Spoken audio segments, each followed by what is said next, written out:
কুড়িগ্রামের চর বড়াইবাড়ির মাঝে একটা বাজার, নাম হচ্ছে ভাংড়ির বাজার।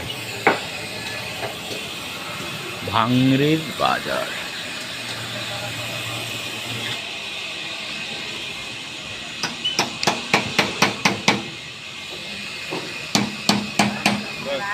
দাঁড়াও এক মিনিট।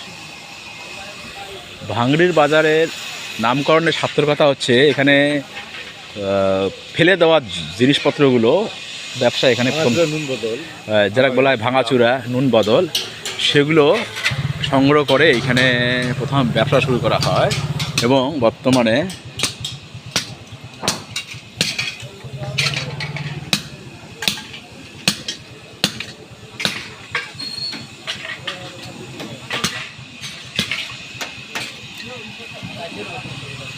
সারাদিন শহরে ঘুরে এ বাড়ি ও বাড়ি থেকে সংগ্রহ করা অবশিষ্ট অংশটুকু এইখানে প্রক্রিয়াজাত করে বিক্রি করা হয়।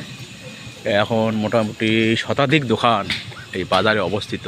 এখান থেকে সুদূর বগুড়া চট্টগ্রামের ফ্যাক্টরিতে পাঠানো হয়, যা গলে পরে নতুন নতুন রূপ দেওয়া হয়। ভাংড়ির বাজারের পাশে বিদিত জলাভূমি, যেখানে এক ফসলি ধান হয় এবং সারা বছরই পানি থাকে, মানে বলা যায় পানির মাঝে একটু আশার আলো।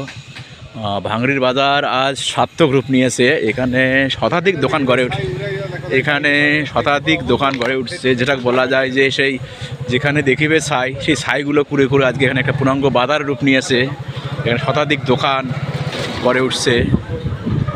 আজকে অবাক করার বিষয়, ভাংড়ি নামটা শুনতেও কেমন হলেও আসলে এটা অসাধারণ একটা ব্যাপার, অসাধারণ একটা উদ্যোগ।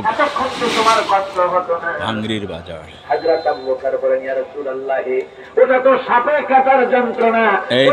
এই যে ভাংড়ি সংগ্রহ করি ভাই নিয়ে আসলো কুড়িগ্রাম থেকে, এখন এখানে বিক্রি হবে। এখান থেকে চলে যাবে আবার বড় বড় শহরের কোনো মিল কারখানার মধ্যে। এরা সব ভাংড়ি নিয়ে আসলো শহরের এ প্রান্ত থেকে ও প্রান্ত, এক গ্রাম থেকে আরেক গ্রাম।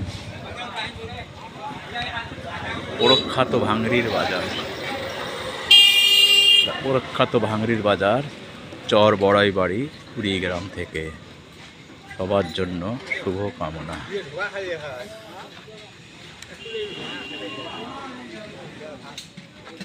ভাংড়ির বাজার, হ্যাঁ, অসাধারণ একটা ব্যাপার।